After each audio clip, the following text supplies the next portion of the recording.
My parents lived in Cleveland.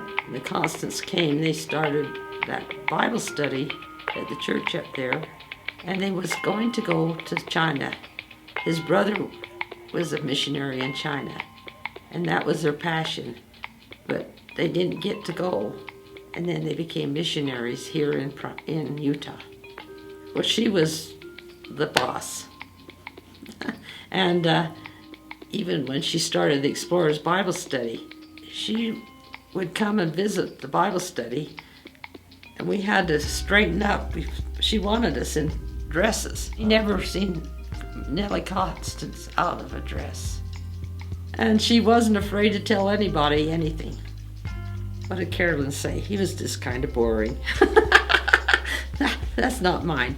That was what she said. He was just stiff, but he was a good man too. We knew in our hearts that this was what we needed to do. We knew the need because I had been here and there was practically no Christian work being done.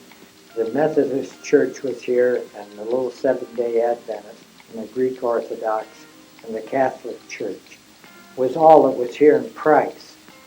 And in the outlying areas, there was no churches at all, that is, as far as active work was going on.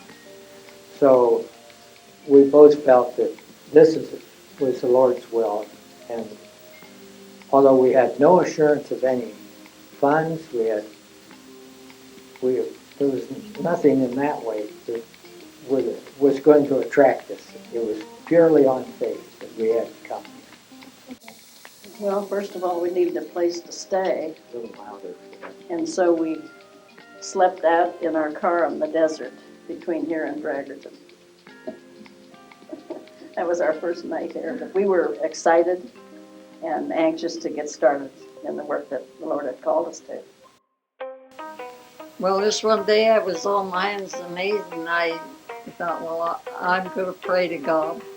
I'm just going to pray to God if He'll give me an answer to all this and tell me, show me this, which way to go, what to do. And so I did, I prayed. God, I love the Bible. Please send a preacher that tells me the truth. And I'm a dumb nitwit. I'm not very smart. I could have discerned the truth from it before, maybe. But I didn't think anybody had told me the truth. And I had enough of the Bible out of Jehovah's Witnesses that I know that a lot of it was all fake, it wasn't the truth.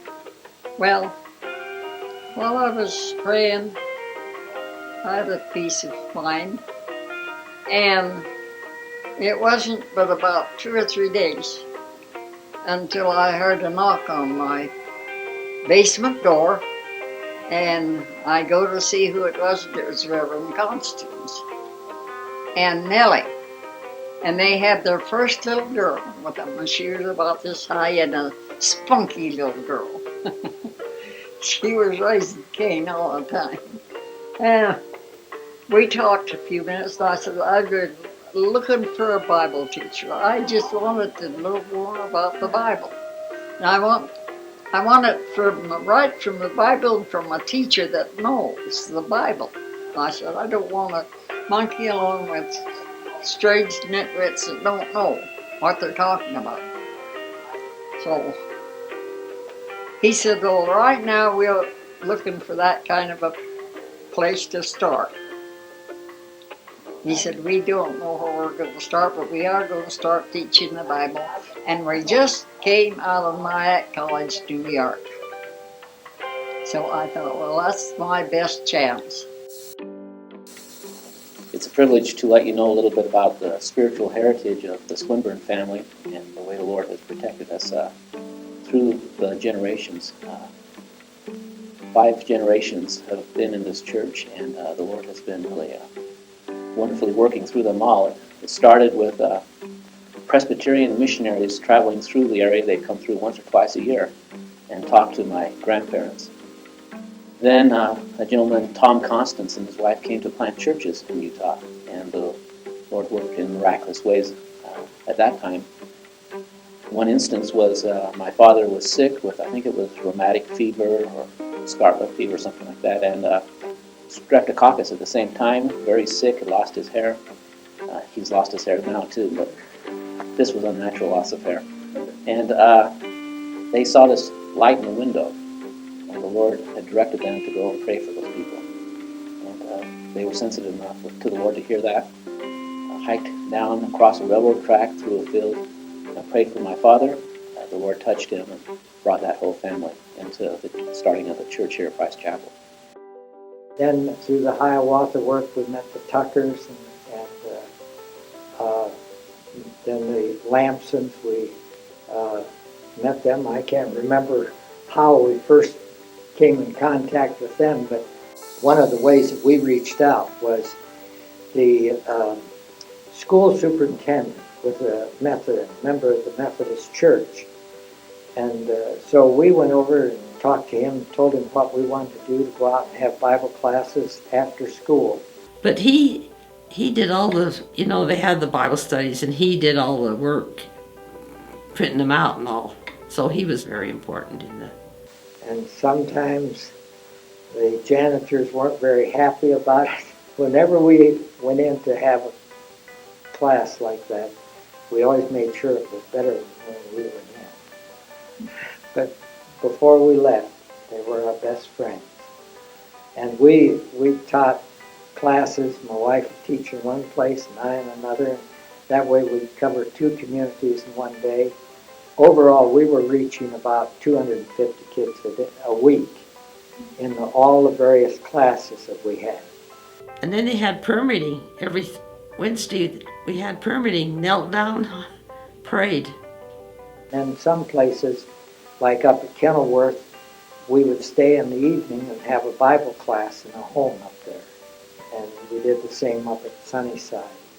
And then the Mazels came, and they were the ones that had the Bible study in Price, and put a lot of time in the youth. They had their house open for us to have dinners and youth meetings and all.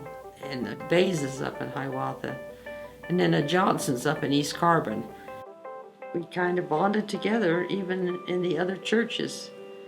In fact, we'd call them rallies, and all of us would meet together. And I remember one time we got food poisoning, a whole bunch of us. But those rallies where we got together, and it was really a lot of fun. Different churches had hosted. I think that their love for each other, that they cared about each other, but the church was always a big part of our life, both of us. So we used many ways and many opportunities to Radio get program. Amazing enough, we'd be going places and people would recognize us and say, "Oh yeah, I hear you on the radio." So it reached out. I don't know how many people ever came to the church because of that, but it was a way of ministry to people in this area. When we were endeavoring to secure property in Price for the erection of our church building, all of the doors seemed to be closed. And we looked at that lot on the North 2nd East, where the chapel was first built, but it wasn't available.